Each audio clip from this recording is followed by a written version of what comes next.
Ladies and gentlemen, welcome back to the True Life Podcast. I hope your day is going absolutely beautiful. We have with us today Reverend Dr. Jessica Rochester, the Madrinha Torchbearer and founder of Sceaux de Montréal, the Santo Daime church she established in 1997, restoring sacred memory to the north, a transpersonal counselor shaped by Assagioli and Grof.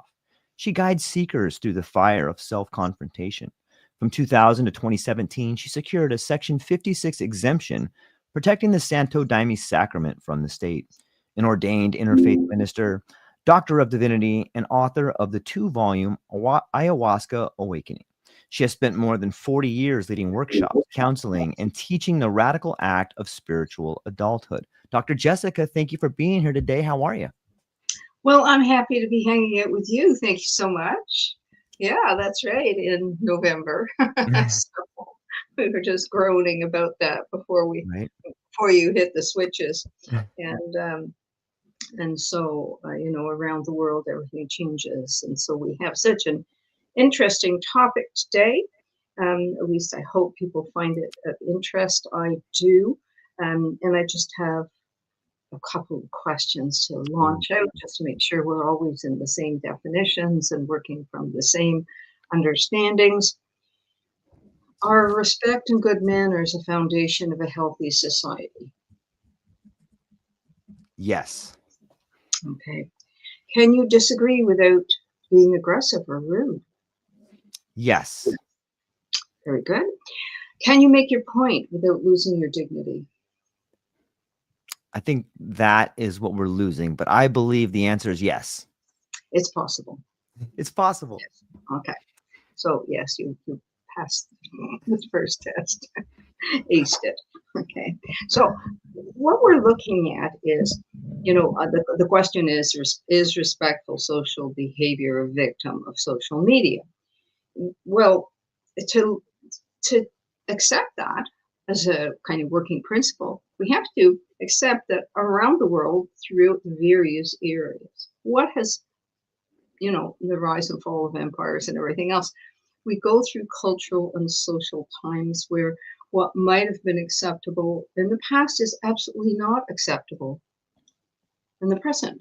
Owning slaves was fine for a long time, right? And everybody kind of focuses on America, but give me a break. Slavery's been around since Jesus talked about it. And I mean, going to the Old Testament, you can look at the Jewish people were slaves, but before that, they enslaved people. I mean, it just goes back and forth. So right now it's unpopular, okay, socially, to say the least, okay? And, I'm taking this as a very good thing, right? As a very good thing, moving in the right direction. But we can then agree that some things that were acceptable, it was acceptable that women didn't have the vote. I mean, maybe not to women, it wasn't acceptable, but society accepted it. And so if we take that long look through, the decades, centuries, millennia of human existence, we can see that change is something that is consistent. Isn't that funny that the one thing that is consistent is change, And so we can say, okay, well, here we've arrived, and what got lost in the shuffle of change? And is there any effort to bring it back?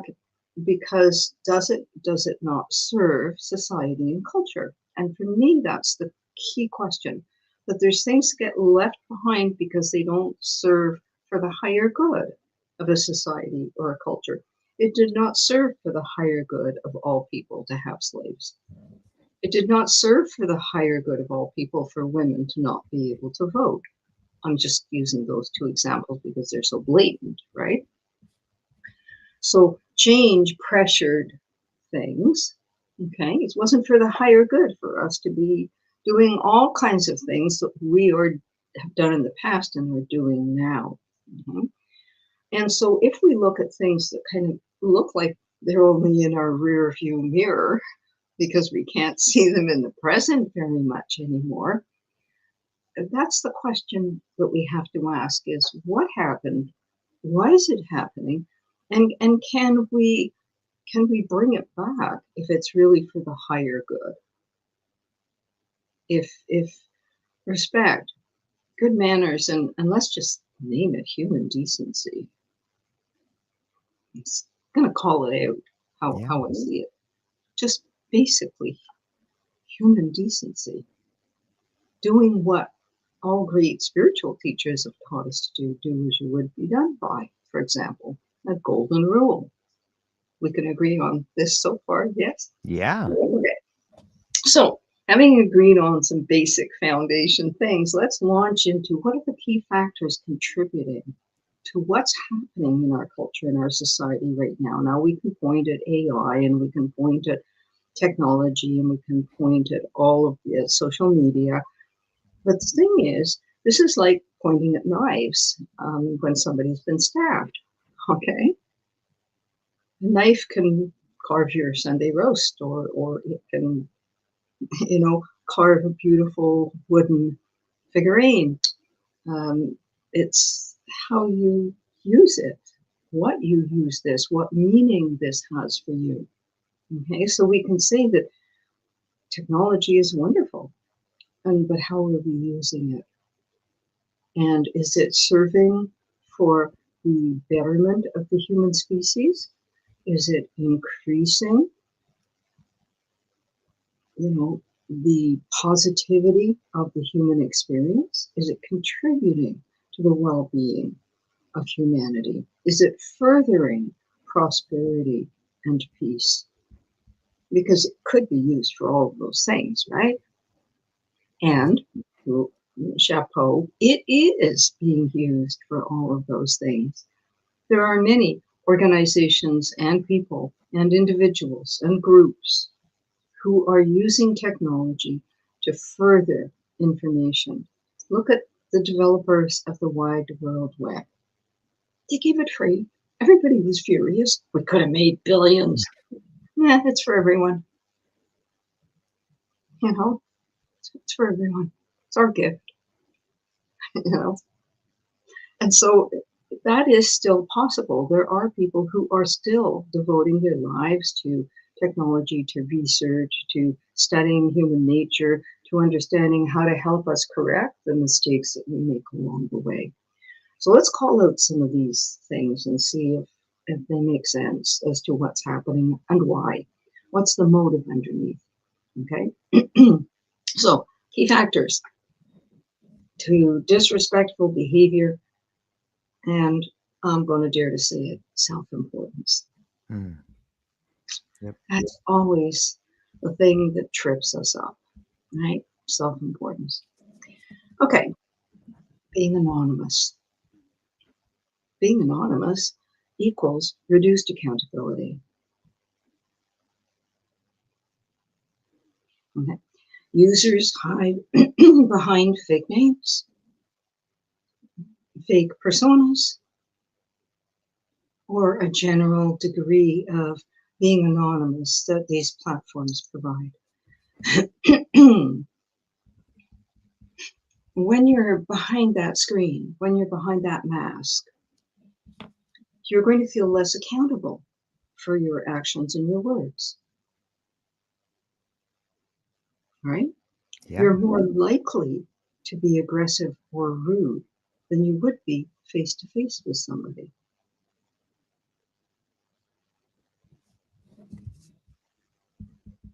No, that's rather cowardly in my world, but maybe call me old-fashioned. And I'm okay with that.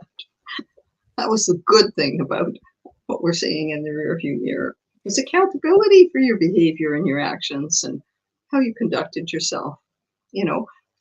For a very long period of time before this kind of technology, so much of what we learned about people was how they conducted themselves socially, how they spoke to other people.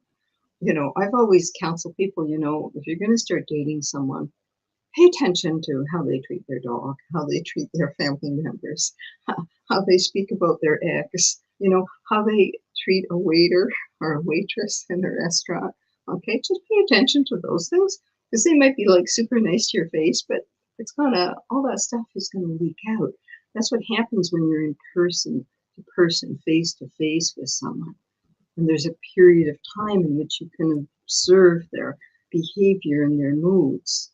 You know, this isn't I'm not the source of this research, but research indicates that it takes about 18 months to really get to know someone, to see them in many different situations, to be able to make a kind of a personal judgment on their character.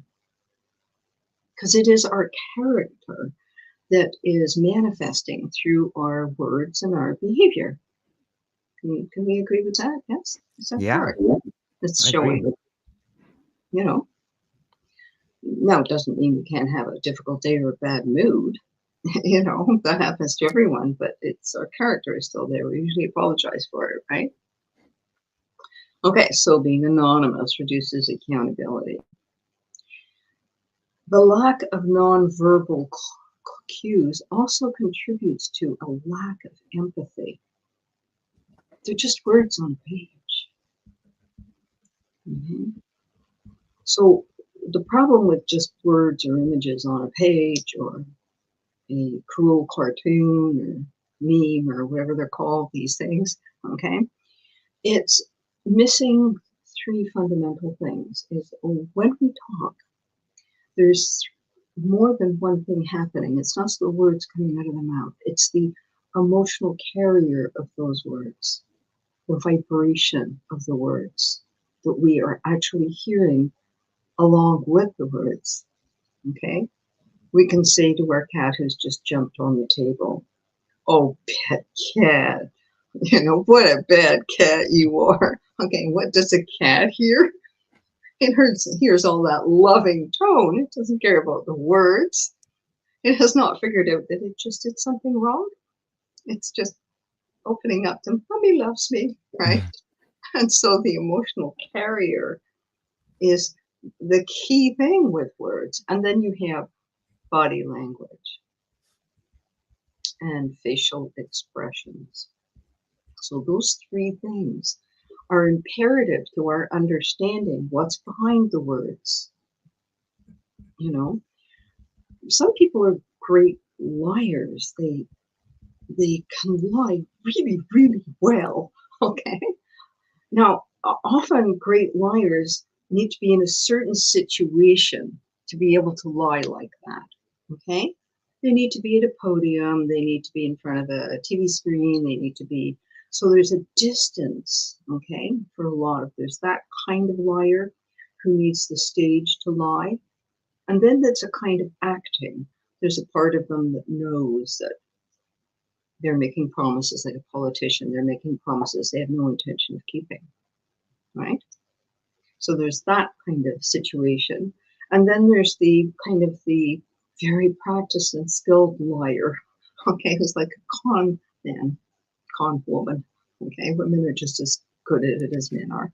And so, and they have the ability to manipulate people on this level, to lie to them in ways that they have skilled their body language and their facial expression and the tone of their voice. They have skilled it to a level where they can lie and actually might even believe their lies. Okay. This is a sign of a certain kind of character. Okay, so where are we now? Verbal cues. So when we don't have those, the body language, the facial expression, the emotional carrier of the words, that energetic kind of charge with the words, but positive, neutral, negative, okay? All we have is the words. That's not how we have lived a human experience for hundreds of thousands of years. Animals read our facial expressions. Animals read each other's body language. There's entire, you know, dialogues that happen with how a dog wags its tail or how a cat, what it does with its eyebrows and its ears. Okay, it's conveying an entire expression of something.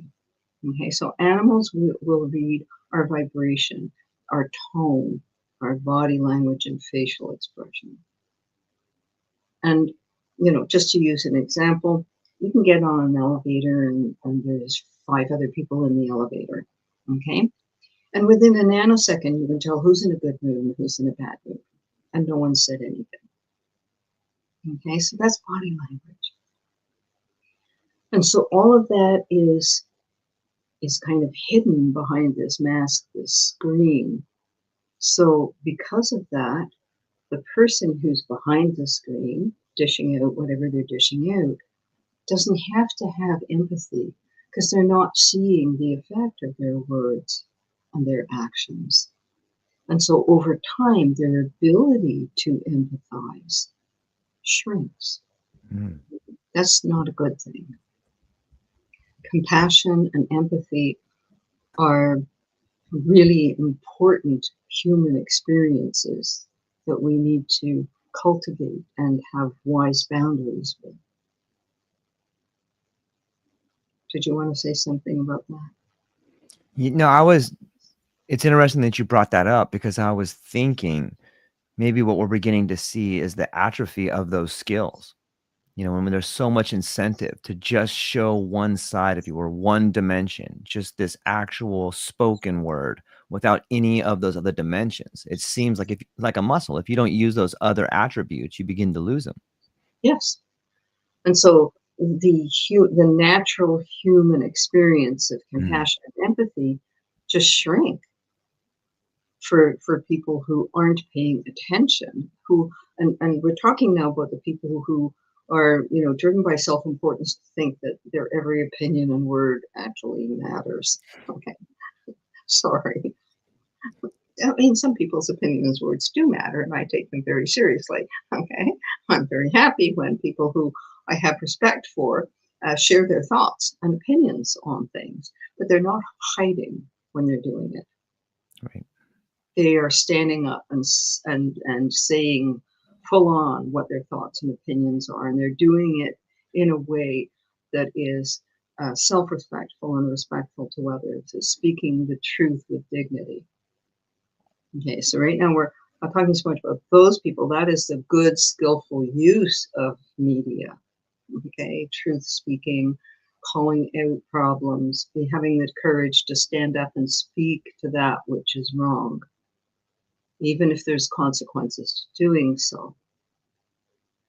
Yes, versus people who hide, and then from behind the screen they're sending heat-seeking missiles, okay, and carpet bombing whatever target they've chosen today to do so, to use kind of war language, but that's what it can feel like on the other side to many people. So it's easy to, so the person doing this is going to lack empathy and compassion.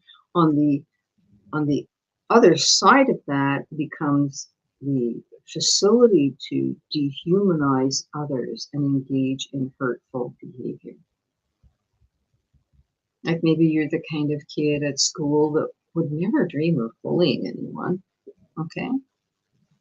You wouldn't go up and shove someone or, but the next thing you know, you're in a little chat group and everybody's laughing and they all have anonymous names. And the next thing you know, someone's laughing about somebody in your class and you join in and laugh. Okay.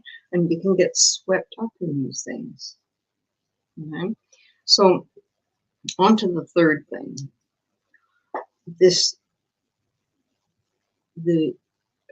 What happens is that the natural inhibitions that we have, natural human inhibitions, okay, that we either are natural to our character or, Lady Godiva stripped off and rode her horse down the center of town. Okay, I don't think I could do that. Okay, so, people do all kinds of things, and I think, no, I couldn't do that. Okay, so there's some things I can do. I can stand up and speak the truth to many things, and I'm willing to do that. But there's other things now I'm a little too inhibited. I'll let somebody else do that one, So, but those inhibitions are waylaid, okay, because there's no consequences. It reinforces a sense of entitlement. I can say what I want. I can be as outrageous as I want. I can say anything about anybody. I can bring up my darkest aspects of myself, open the door and let it all dump out because there's no consequences. So people believe that they can do what they want, say what they want, okay? No inhibitions, no consequences. They have their opinions or engage in other people's opinions in a way that they do not face any social, emotional, personal consequences. You want to say something about that? Yeah, and I would say it goes even further. I think that there is rewards, like there is benefits for people doing that. Like the incentive structure has been turned on its head. Yes, that's right. We're coming down to that one. Yeah, exactly, exactly. But there's no consequences. You know, in the era that I grew up in, if there was certain behavior in school, you got reprimanded, you got sent out of the classroom. If it was, you got detention. If it was, you got sent to the principal's office. If it kept going worse, you could get suspended, and if it went further, you were expelled. There was always consequences to behavior. I hear nowadays in school, everybody's got a phone, everybody's got their earpods in, or AirPods, or whatever they're called, and the consequences have changed. There's things that happen that I hear and I think, my goodness, that wouldn't happen, and that wouldn't be happening, but consequences are different. And that's part of social change, whereby parents, instead of supporting a certain level of discipline, and that's a whole other conversation unto itself, right? Is what happened with parents and discipline. They were leaving it all to the schools, and then it's a really interesting transfer of shame projection because they're not doing the correct discipline, and the schools are trying to and struggling with it because if you don't discipline your kid and there's no consequences at home, this kid's going to do it at school, right? And so what happens is the parents then blame the schools, but that's just a transfer of shame. It's your fault my kid's acting like this. No, that's backwards. Where did your kid learn that behavior and that it was okay to do that? And so it's such an interesting dynamic of how society has shifted, and accountability on so many levels has changed from how it was in the past, where parents felt accountable for their children. But now their children are doing things on screens with fake names and, and how much do parents watch that? And how much of their parents are doing it? Learning it at home. Yeah. Okay, echo chambers and polarization, isolated perspectives. That's what it leads to. Can we agree on that? Okay, so algorithms prioritize content. Okay, you keep looking up something. Okay, you keep going after a certain conversation in your social media. After a while, your computer algorithms of looking for that keeps feeding you more things in that line. Do I understand how this works correctly? This is how it's been explained to me. Okay. If you're the interesting thing is you decide you want to look to see where you can find a certain winter boot, for example. Okay. And so you go looking, Google search, winter boot, certain kind, you want sheepskin, let's say. Okay. You go, the next thing you know, you open your computer, you have all of these ads and clicks to winter boots, right? Okay, some search engine noticed that you were looking for this, and now it's providing you with all this information. And so this echo chamber leads to isolated perspectives. So it can reinforce existing beliefs. So this is what technology will do. Oh, you want winter boots? Here, let's give you another selection of 300 pairs of different winter boots. Or you like hate crimes and you want to read about hate crimes? Okay, well, here's more hate crimes. You want to find a chat group that talks about should we bomb? Choose whichever country, and it'll find you. It will find you that, and then it starts sending you more of the same thing. It's like how our brain works, you know. You understand that the neurotransmitter and the neural pathways, if we keep thinking the same thoughts, then we have our brain actually builds a very strong neural pathway to that story, to that narrative. Whereas if we decide, okay, I don't like that narrative, I don't like that story anymore, I want to transform it, I want to forgive it, I want to release it, I want to let it go, okay? After a while, the brain stops taking you to that story. It realizes you're not going there anymore. So the neural pathway to that memory, that story, becomes very, very small. It's like what they do in a library. You know, you have the new books all up front on display, then you have the popular books in the main part of the library, and then if you're looking for, you know, an author who published a certain book 20 years ago, they have to go down in the basement in the stacks, okay? And so that's what our brain does. Things that we keep revisiting, it has it right on the front shelves when you first walk in. And so that's what the computer will do. That's what technology will do. It'll keep putting in front. And now what does that do? That keeps reinforcing whatever it is you were starting to believe. Okay? No matter how, you know, all these conspiracy theories and all of these things, you start going down those tunnels, the next thing you know, you're lost down that tunnel. And then your brain will start mirroring that tunnel because your brain will keep going there. And the more your brain goes there, your fingers go there on your computer or your phone or your screen. And it's a repetitive cycle of negative stories and negativity. So this leads to a hardening of ideology, a loss of shared understanding, making respectful disagreement difficult, if not impossible. Because that tunnel vision has narrowed somebody's thoughts down into such a small narrative that they now believe, okay? Let's choose something silly, the world is flat, okay? So let's say they go flat earthing, and they go down that tunnel, flat earth, okay? The more they time they spend down that tunnel, the more they come to believe, oh my God, look, so-and-so said this, and oh my God, look, so-and-so said that, and then it goes, until now it's a hardened belief system. But, you know, if we were talking about spiritual and religious beliefs, we would say that's a cult. But how isn't it a cult? It is. It's an ideology that is based on false premises, with usually charismatic leaders telling the lies. How is it not a cult? So the whole cult mentality then sets in, and when somebody has that cult mentality, it is very difficult to help them deprogram from that. Mm-hmm. So if you have been going through at home and on the street and through all your social media, a narrative that tells you it's okay to call women bitches and it's okay, oh, will I get bleeped or am I allowed to say No.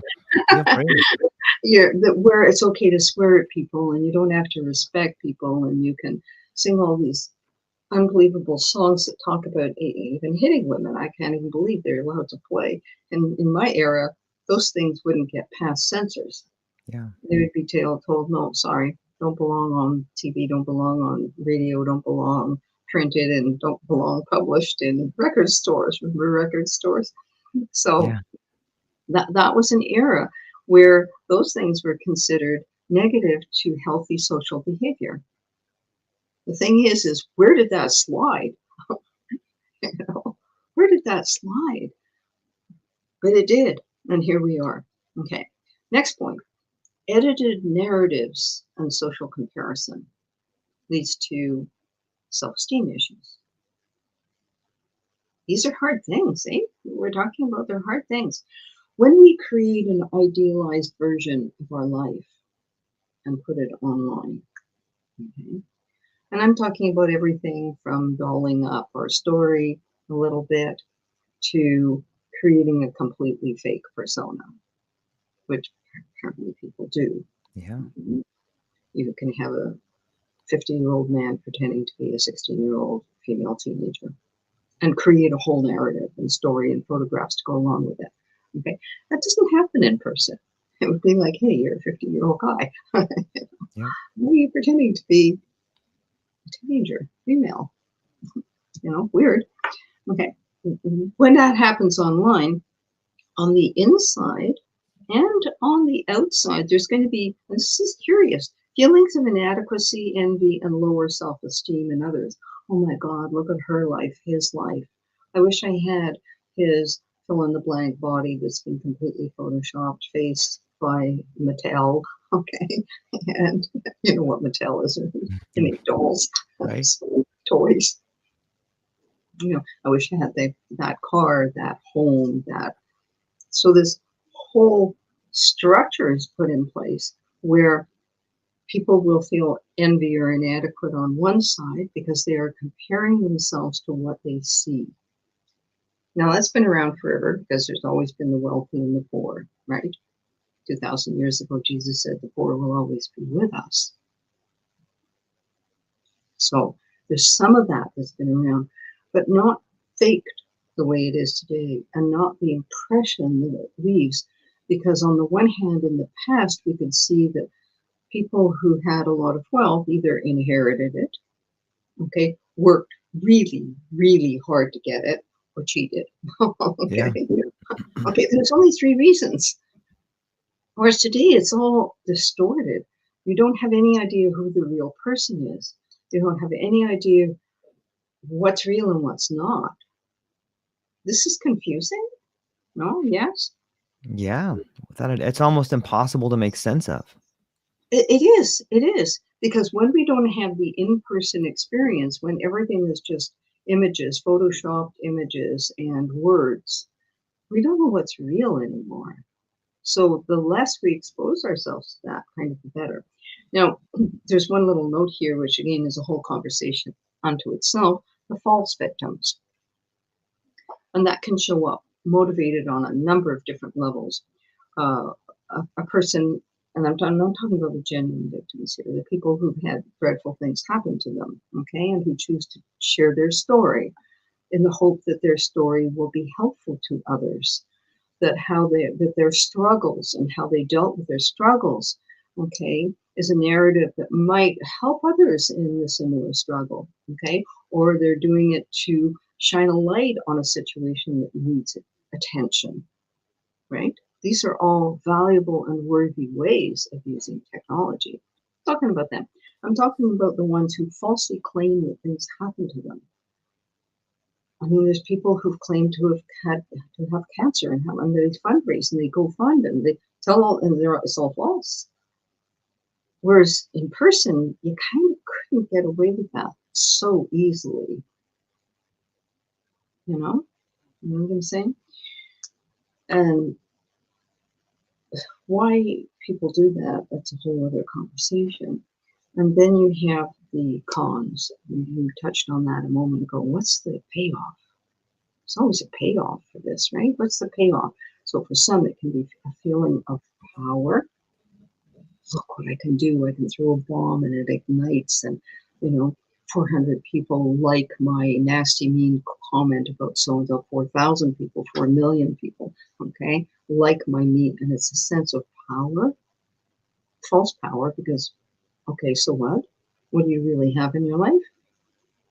It's power that feeds self-importance, but it doesn't feed your life, nourish your life, okay? So you have the cons, you have the false statements, you have the misleading others for personal gain. So sometimes it's just down to greed. So self-importance, power, greed. Try to con people out of how many fake people are pretending to be something or do something in the hopes of getting access to your bank account or your credit card or your personal information to then steal your identity.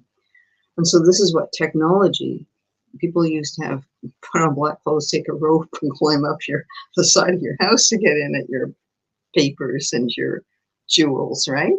I mean, you had to be like a cat thief, right? You had to be really good at it, not get caught. Now everybody can do whatever they want because they're all hiding behind the screens, which run through, because of technology, they run through so many different hide who the sender is, hide who the sender is, hide who the sender is. So these are the false, in the moment, looks like a win for me. Now, lastly in the conversation is the keyboard warrior. Now, again, this has a very positive side. You know, we can think of old-fashioned journalists who would sit with their manual typewriter and they would hack out furiously a report on something that is absolutely newsworthy that they know is going to get fact-checked. They know it's going to get fact-checked. They know it's not going to get past their editor unless they have absolutely, you know, nailed down source and facts. That level of fact-checking, truth-telling, integrity in print, integrity in reporting, of which there are still many good people doing that, of course, many. But this technology allows for the dark side. People who feel that their opinion, their thoughts, doesn't matter. They can take the most ridiculous statements and actually make people believe them. How do they do that?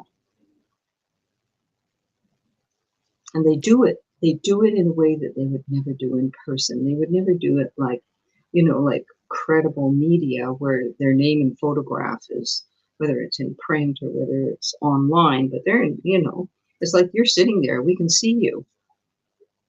You're a you, you know, your name is there. It's verifiable that you're you, that I'm me.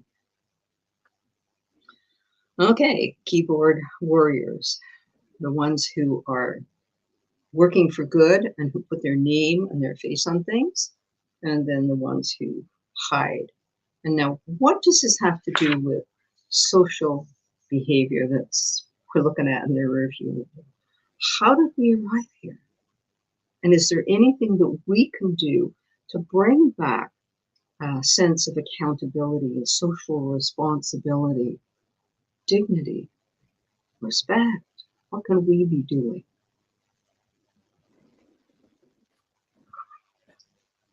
I feel like it's a necessary part of the process. I think people have to, sometimes you don't know what you have until you lose it. And I think that you have to see this sort of breakdown in cohesion, this atrophy of skills, so that people want to bring it back. You know, when you just look at the demoralization that's happening online, whether it's through the, you know, the rampant rise of porn industries that's destroying human relationships, or it's this idea of the fake influencer who appears to have everything but is probably the most lonely person in the world. Like, I think that people need to see that, and they need to go through their own sort of dark night so that they realize this is the illusion, this is the Maya. What will you do to rise out of it? And the only exit from the social media is community, I think. And people must find a way to get there by themselves. You can see mentors, you can see other people, but ultimately the choice is yours. And you have to get to that point of despair in order to rise above it. Yes, agreed. That there needs to be some kind of, you know, awakening, and whether that awakening comes from personal suffering or the consequences on those who we love, seeing somebody that we love and care about being affected by these things, and then we realize, wait a minute, I'm somehow part of this, and if I'm somehow part of this, how do I step out of it? How do I, you know, what does that next step, that next great step look like? So sometimes, yes, it's born of personal suffering and hitting that slippery, tricky patch in our life where we need to reassess the path that we're on and how we're walking it. And sometimes it's because of those who we care about, but it could equally be because we care about an ideal. I mean, look at the struggle for democracy right now around the world. Many countries that we just assumed were democracies and that the rights of their people would be respected.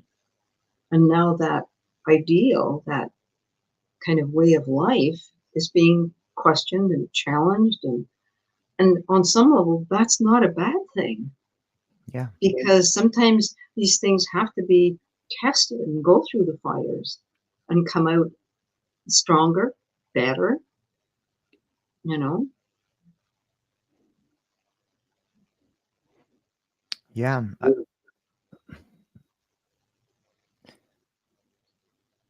I think it is that clash of ideas. It's the, the whole idea of democracy is changing. What we've been living through, it seems to me, hasn't really been democracy. It's been like a slow creep into totalitarianism, and we still call it democracy. And I think the younger generation, especially, is waking up to the idea of like, I didn't vote for this. This is not what I want. Mhm. And if I were to, That's what happens when yeah, skilled liars get on the platform. yes, that's it. I think it was And Marshall a very McLuhan. important teaching, and very important teachings. Yep. All of these things are, what do we really want? And that nobody should take anything for granted, Yeah. and that these ideals, these concepts, these political platforms that we have, they do need to be tested and tried Yeah. Yeah. to ensure that they are doing what they should be doing, what they say they're supposed to be doing. Are you really for the people? Are you really for fairness and equality and you know and that's both sides. Everyone needs to wake up. Everyone needs to wake up. If you've been suffering because of the system, then you need to be part of helping the system improve. Right. Okay, you need to add your voice, to write your letter, to attend an event, a meeting, or something, sign up, whatever it is that you need to do. If you feel that the system has not been serving you in a way that it says it's going to, in a way that's appropriate for the benefit of the citizens of a country, then you need to speak up. Don't go, oh, well, I can't be bothered. No, you need to speak up. Now, on the other side, if you have been using and bilking the system, okay, if you've been finding some tiny little loophole or misrepresenting yourself and or your situation to try and gain through all of the dark side that we just named, self-importance and issues of power and what have you, okay? If you've been doing that, then guess what? You need to stop, because both sides are responsible to the system. If you're misusing it, wake up. You're part of the problem. If you're not speaking up when you should, awaken. You too are part of the problem. So everybody needs to find their voice and not just go to that, oh, I don't care, it's too much trouble. Let somebody else do it.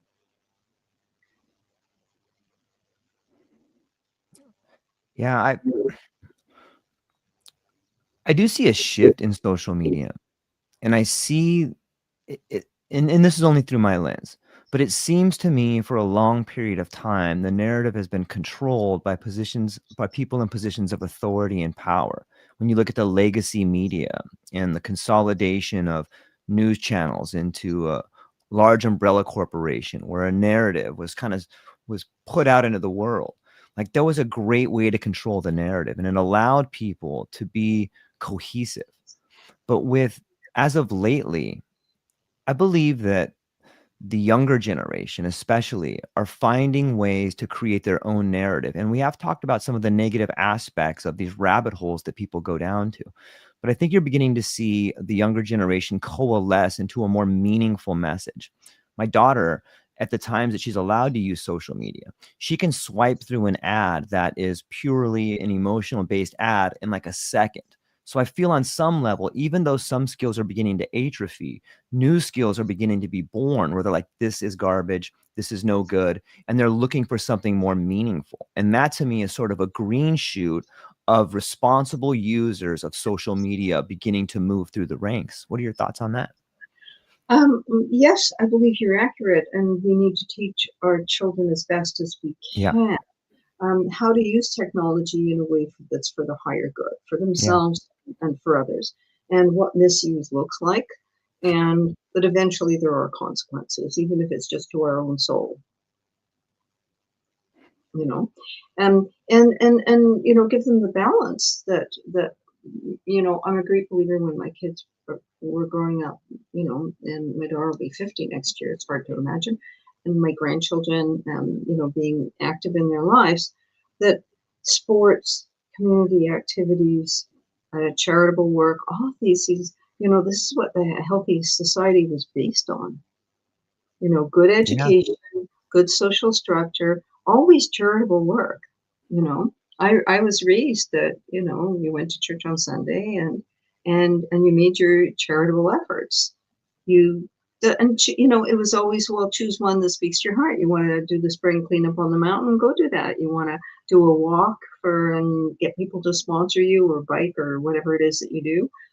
When my daughter was working in Singapore for a year, she was with a charitable organization. They rode around Singapore Island. Okay, so find something and do it.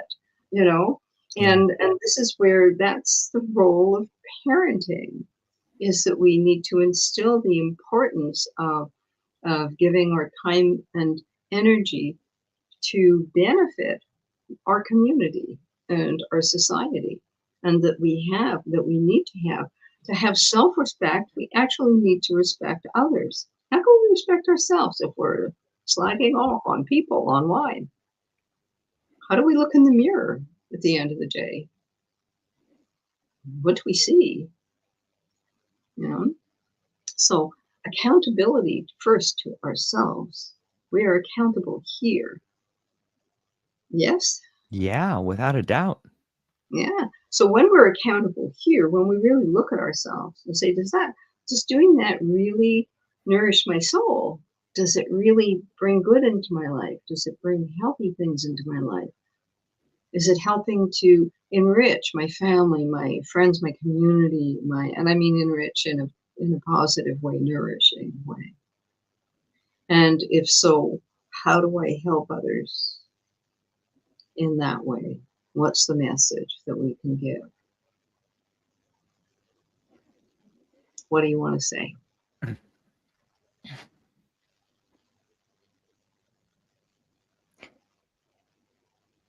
I think maybe a good way for people to redefine their relationship with social media is to see the content they're viewing as an extension of themselves.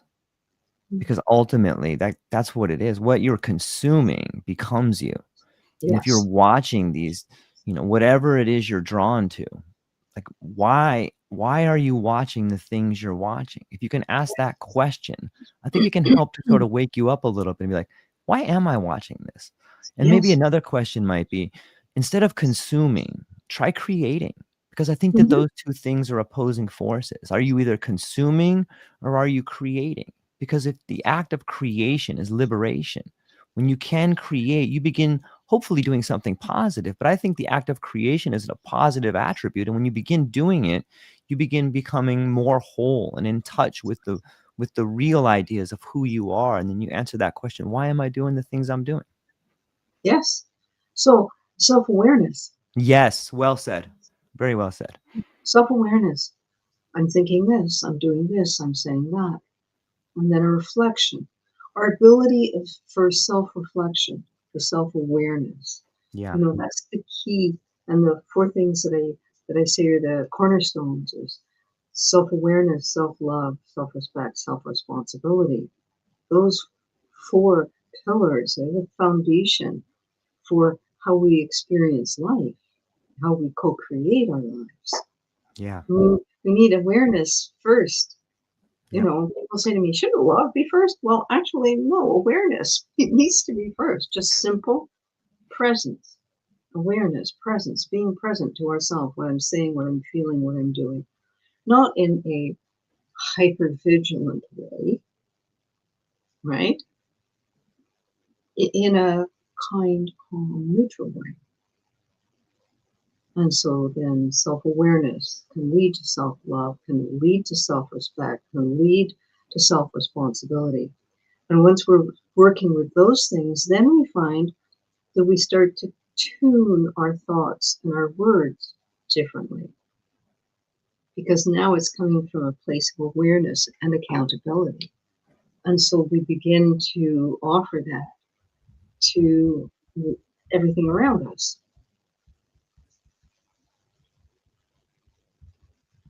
It's kind of resetting our moral compass, which I think is kind of society's lost track in some way. Without a doubt.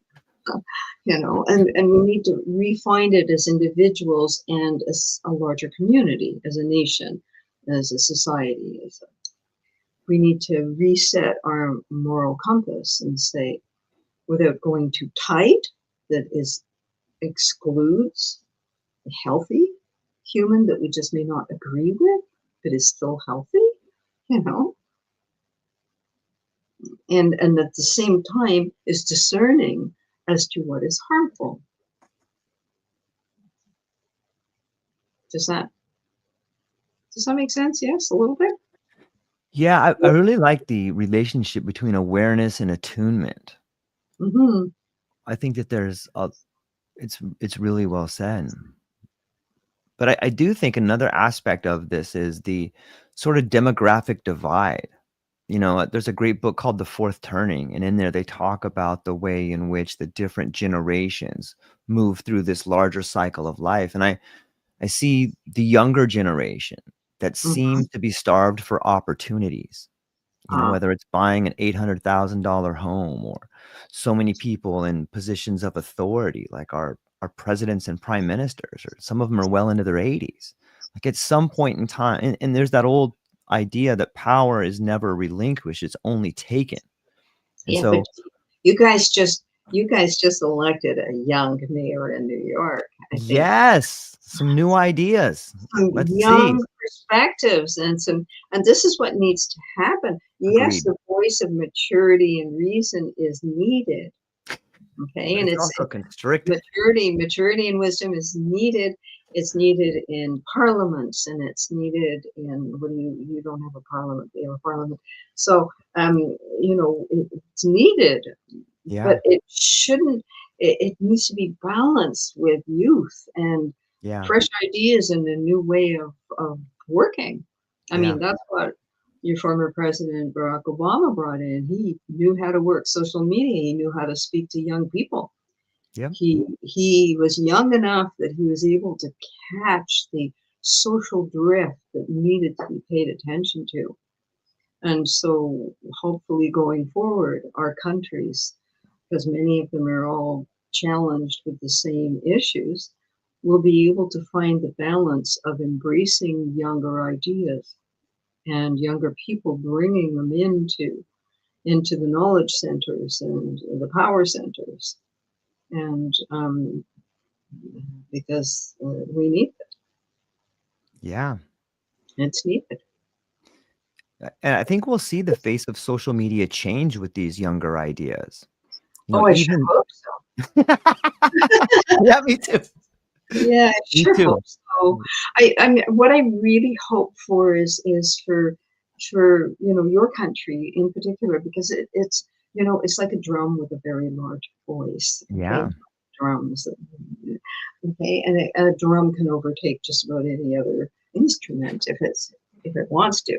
Okay, so a big country with a loud voice, can often set the tone culturally, and so be it, and so it's a wisdom on all of our parts to be able to have a better discernment, to be able to adjust and realign from that vast amount of materialism that has taken over. In North America, more so North America than in any other countries, I believe. And that needs to be rebalanced somehow, because it creates such a schism, and because you have the haves and the have-nots even more greatly accentuated. And the have-nots spend their life either in envy or trying to get up that find any way to get a hold of that materialism, because it's constantly being shoved in our faces that to be happy we need to have this, to be fulfilled we need to have that. Okay, so materialism has taken the Yeah. place of authenticity, true authenticity, you know, as to who I am and what this life is about for me. And I think the social media has highlighted materialism. And, you know, I was joking, you know, face and body by Mattel, but that's really scary. I think we talked about that in another conversation. It's kind of scary that just being kind of old isn't okay, that you somehow have to change to get Mm. accepted, instead of, you know, my philosophy is my face tells the story of my life. If you know, you can look at my face and you're going to see 99% of my wrinkles are laugh lines and smile lines. Okay. And so you can look at someone's face and you see their story, you see their life story there. Why would you want to erase that? You know? Anyway, conversation for another day. It's been great hanging out with you and I talking love it. about social behavior. And I'm praying that self-respect and responsibility and you know, dignity and all these important things come back into each of us, and therefore into our communities and into our lifestyles and into our society. And so more compassion, balanced compassion, healthy empathy, deep sense of gratitude for all the good things that we have, learning to disagree in a way that is respectful, to allow someone to.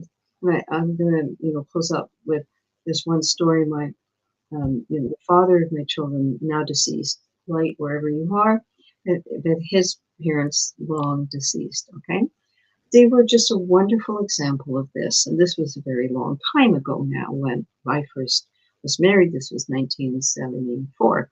Okay. And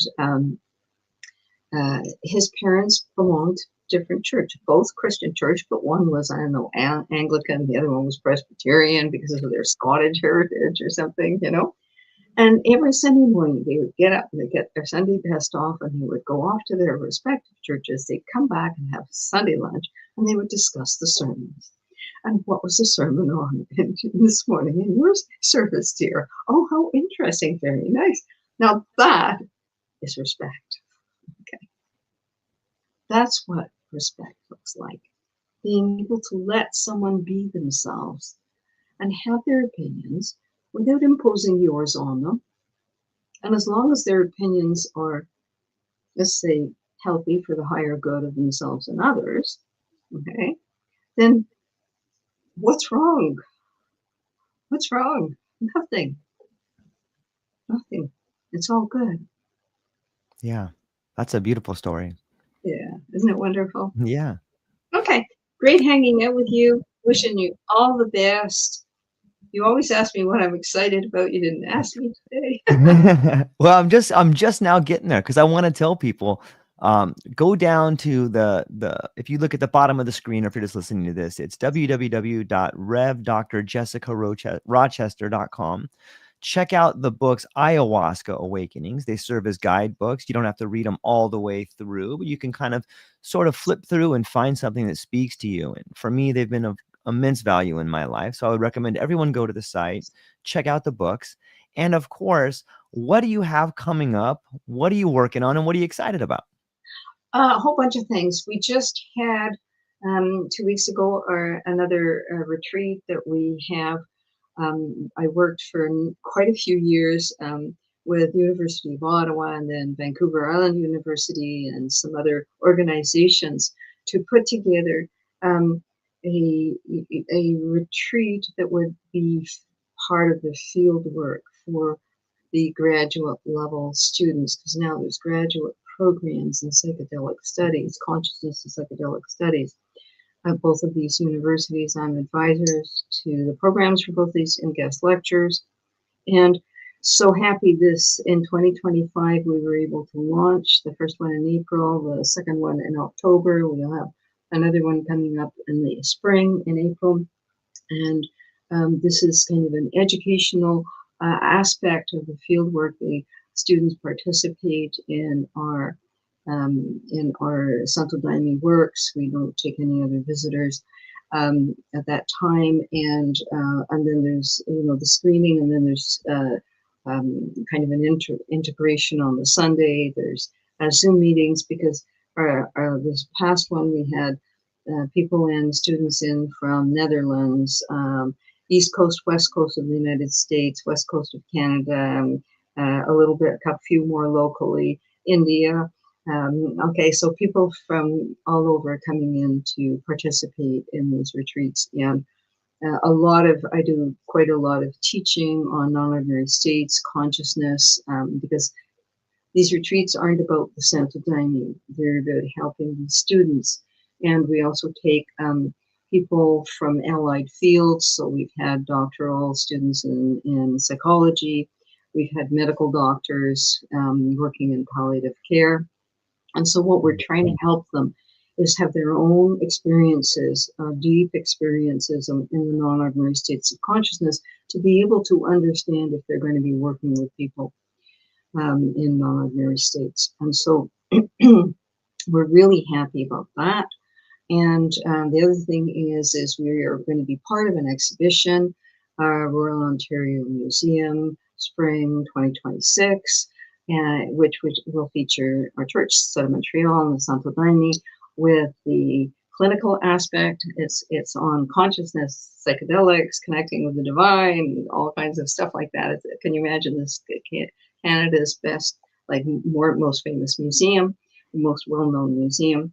And also the Huichol people, because when they approached me to ask me, because they were going to do something on psychedelics, and it was through my dear friend and colleague, Dr. Brian Rush, who's a senior scientist at CAMH, and he said, "Yeah, great, let's do something, but if you're going to talk about this, you have to phone her and get her in on it." So they did, and then I said, you have to have the Indigenous people. If you're going to do this, you've got to do the three things: the religious, spiritual use, the clinical use, and the Indigenous use, the history of it, the heritage tradition. So it's a great honor that this exhibition will be sharing also with the Huichol people from the United States. We don't have them here in the peyote people.